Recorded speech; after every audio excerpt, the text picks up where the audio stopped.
இப்போ இன்றைக்கும் அதே மாதிரி தான் பண்ணியிருக்காங்க.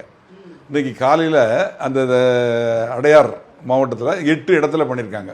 கிட்டத்தட்ட 35-40 சவரன் நகை தெப்டாயிருக்குது. அடித்து முடிச்சுட்டு அந்த பைக்கை கொண்டு போய் பழவந்தாங்கல் அந்த ரயில்வே ஸ்டேஷனில் உள்ள அந்த பார்க்கிங் லாட்டில் போட்டு தான் போயிருக்காங்க. அந்த வண்டியை இவங்களை பிடிச்சதுக்கப்புறம் அந்த வண்டியை இது பண்ணி பார்க்கல கர்நாடகா ரெஜிஸ்ட்ரேஷன் இருக்குது. ஆக இந்த வண்டியை கர்நாடகாவில் திருடிட்டு வந்தாங்களா இல்லை வாங்கிட்டு வந்தாங்களா அப்படிங்கிறது தெரியல. இப்போ இவங்க 2 பேரும் அதை முடிச்சுட்டு ஏர்போர்ட்டுக்குள்ளே போயிட்டாங்க. ஏர்போர்ட்டுக்குள்ளே போனதுக்கப்புறம் நம்ம காவல்துறை கரெக்டாக ஃபாலோ பண்ணி அங்கே போய் பிடிச்சிட்டாங்க. பிடிச்சி அந்த விமான நிலையத்தில் உள்ள அதிகாரிகள் அவங்களோட சப்போர்ட்டின் பேரில் அவங்கள கைது பண்ணிட்டாங்க. 2 பேரையும் விசாரித்தப்போ அவங்க உத்தரப்பிரதேச சேர்ந்தவங்கன்னு சொல்கிறாங்க. ஆனால் அவங்க போய் எந்த ஃப்ளைட்டில் ஏற போனாங்களோ அது ஹைதராபாத் போகக்கூடிய ஃப்ளைட்டு. அவங்கள பிடிச்சிருக்காங்க. இப்போ அவங்கள விசாரித்தது தான் தெரியும் என்னென்னா இந்த நகைகள்லாம் எங்கே போச்சு, இவங்க கூட வந்தவங்க யாராவது எடுத்துகிட்டு போயிட்டானா இல்லை அவங்ககிட்ட கொடுத்துட்டாங்களா, நகைகள் எதுவும் சீஸ் பண்ணப்படலை, அது தெரியல.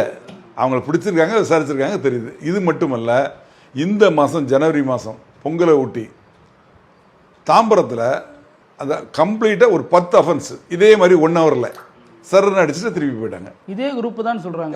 அதனால இவங்களா இருக்கணும் இல்லை இவங்களை சேர்ந்த அதே மாதிரி ஒவ்வொரு இடத்துலையும் நிறைய குரூப் இருக்குது. அதனால் இவங்களாவே இருக்கும். அப்படி இருந்தால் அந்த நகைகள்லாம் எங்கே, அன்னைக்கு வந்ததெல்லாம் யார், இவங்க தான் வந்தாங்க அப்படின்னா இப்போ இவங்களோட அந்த ஃபோன் இருக்கு இல்லையா, அந்த ஃபோனோட டவர் லொக்கேஷன் என்ன, இதெல்லாம் வச்சு அவங்கள ப்ரூவ் பண்ணிடலாம். அதே மாதிரி அந்த அன்னைக்கு வந்தவங்க யார், அவங்க வந்தாங்களா, இந்த நகைகள்லாம் எங்கே இருக்குது, இது எல்லாத்தையுமே கம்ப்ளீட்டாக சீஸ் பண்ணிடுவாங்க. காவல்துறை ஒரு சிறப்பாக அந்த விஷயத்தில் செயல்பட்டுருக்காங்க.